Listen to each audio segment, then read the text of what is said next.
اعوذ باللہ من الشیطان الرجیم بسم اللہ الرحمن الرحیم ربی یسر ولا تعسر وتمم بالخیر۔ سب سے پہلے آپ سے ریکویسٹ ہے کہ اگر آپ نے ابھی تک اس چینل کو سبسکرائب نہیں کیا تو اسے سبسکرائب کریں، لائک کریں، شیئر کریں اور بیل آئیکن لازمی پریس کریں تاکہ آپ کو ہر نئی آنے والی ویڈیو کا نوٹیفیکیشن موصول ہو سکے۔ جزاک اللہ۔ تاریخ تبری جلد اول کا مطالعہ کرنے ہیں۔ آج کی ایپیسوڈ میں منوچر کے بعد آنے والے بادشاہوں کا ذکر کریں گے۔ افراسیاب۔ منوچر کے فوت ہونے کے بعد افراسیاب بن فشنج بادشاہ بنا۔ اس کا اکثر قیام بابل اور مہربان شہر میں ہوتا تھا۔ اس نے فارس میں بہت فساد پھیلایا۔ کہا گیا ہے کہ جب اس نے فارس پر غلبہ حاصل کیا تو اس نے کہا ہم مخلوق کو ہلاک کرنے میں جلد باز ہیں۔ وہ بہت زیادہ ظلم و ستم کرنے والا تھا۔ بہت سے شہروں کو جو آباد تھے تباہ کیا، نہروں کو ختم کیا، جس کی وجہ سے وہاں کے لوگ 5 سال تک قحط سالی میں مبتلا رہے، یہاں تک کہ اس نے فارس چھوڑ دیا اور چلا گیا۔ اس سال سے پانی آنا شروع ہوا اور درخت اگنے شروع ہو گئے۔ زو بن تہماسب کے آنے تک لوگ اس ظلم و ستم میں مبتلا رہے۔ بعض نے زید کی بجائے زاب بن تہماسب کا نام لیا ہے۔ زید کی والدہ کا نام ماول بنت وامن تھا۔ تمحاسب کی گرفتاری۔ کہا گیا ہے کہ منوچر نے اپنے دور حکومت میں تمحاسب کو اس کی کسی غلطی کی وجہ سے گرفتار کر لیا تھا۔ جب وہ افراسیاب کو گرفتار کرنے کے لیے ترکی کے دروازے پر تھا، منوچر نے اسے قتل کرنے کا ارادہ کیا، لیکن اس کے وزراء اور مصائبین نے معاف کرنے کا مشورہ دیا۔ منوچر کے عدل میں یہ بات مشہور تھی کہ وہ سزا کے اندر شریف اور ذلیل، قریب اور دور کے آدمی کو برابر رکھتا تھا۔ چنانچہ جب انہوں نے افراسیاب کے بارے میں سفارش کی تو منوچر نے اسے قبول کرنے سے انکار کیا اور کہا یہ دین کے اندر کمزوری ہے، لیکن اگر تم میرے اوپر بہت زیادہ اصرار کرتے ہو تو اتنا کر سکتا ہوں کہ اسے اپنے ملک میں نہ رہنے دوں گا۔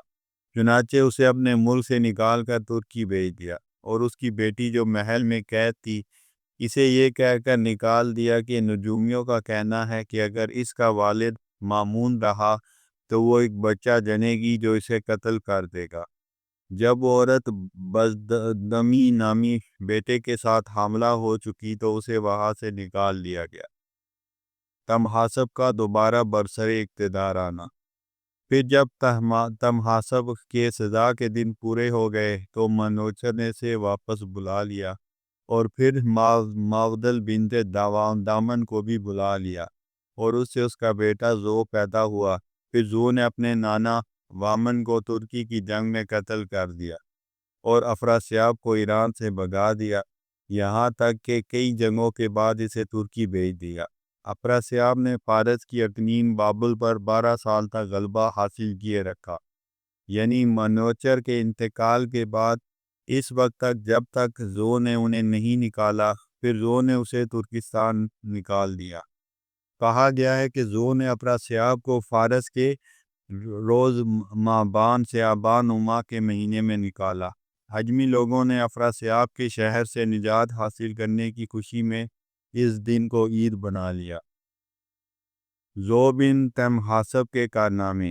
زو اپنے ملک میں محمود تھا اور اپنی رعیت کے ساتھ اچھا سلوک کرنے والا تھا۔ جن شہروں کو افراسیاب نے خراب کیا، زو نے اسے آباد کرنا شروع کیا۔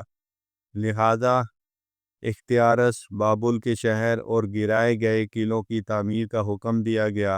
بند شدہ نہروں نالوں کو کھلوایا گیا اور ان سے مٹی نکالی گئی، اور جو پانی نیچے دفن کیا گیا تھا اسے نکالا گیا، اور زو نے 7 سال تک خراج معاف کیا۔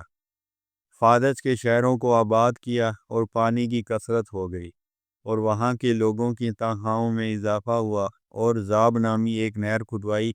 شہر کے کنارے پر عقیقہ نامی ایک اور شہر تیار کیا گیا، اور اس کے 3 حصے بنائے گئے: زاب اعلیٰ، زاب اوسط، زاب ادنیٰ۔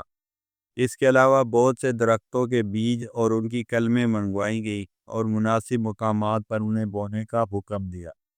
زو پہلا بادشاہ ہے جس کے دور میں مختلف قسم کے خربوزے کاشت کیے گئے۔ اس نے ترکوں سے حاصل ہونے والے مال غنیمت کے گوڑوں کو اپنے لشکر کے درمیان تقسیم کر دیا۔ جس روز زو بادشاہ بنا اور اس کی تاج پوشی کی گئی، اس نے کہا کہ پراسیاب نے جن عمارتوں کو ویران کیا ہے ہم اسے آباد کرنے میں جلدی کرنے والے ہیں۔ سلسلہ نسب، اس کا نسب نامہ یہ ہے کہ زو بن کرشاشب بن اشرت بن سہم بن تاریمان بن تورک بن شراسب بن اروشب بن توج بن افریدون۔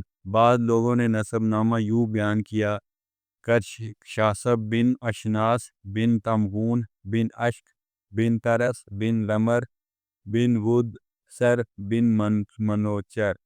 بعض کا کہنا یہ ہے کہ زو اور کرشاسب دونوں مشترک حکمران تھے۔ زو ملک کا بادشاہ تھا جبکہ کرشاسب اس کا وزیر تھا۔ اگرچہ کرشاسب ایران میں بہت بلند مقام کا حامل تھا، تاہم وہ بادشاہ نہیں تھا بلکہ حکومت زو کے ہاتھ میں تھی اور اس کے انتقال تک اسی کے ہاتھ میں رہی۔ اس کا دور حکومت کل 30 سال پر مشتمل ہے۔ کیکباز، زو کے بعد کیکباز بادشاہ بنا۔ کیکباز کا نسب نامہ یہ ہے کہ کیکباز بن زا بن نوحیہ بن منشوق بن نوذر بن منوچر۔ اس نے ترکی کے ایک رئیس ترسا کی بیٹی فرتک سے نکاح کیا جس سے 10 ذیل اولاد پیدا ہوئی: کی آختہ، کے کاؤس، کیبا عرش، کے فاشین، کیبتا۔ یہ سب کے سب بادشاہ بنے۔ تعارف، کیکباز نے اپنی تاج پوشی کے روز کہا: ہم ترکی کے شہروں کی تعمیر کے لیے کوشاں ہیں۔ اس نے ملک میں موجود نہروں اور چشموں کے پانی کا اندازہ لگایا اور اپنی نہروں کے نام پر شہروں کے نام رکھے، ان کی حد بندی کی اور ان کی حریم بنائے۔ اس نے لوگوں کو زمین آباد کرنے کا حکم دیا اور پھر ان کی پیداوار سے خمس وصول کر کے فوجیوں کی معاش کا انتظام کیا۔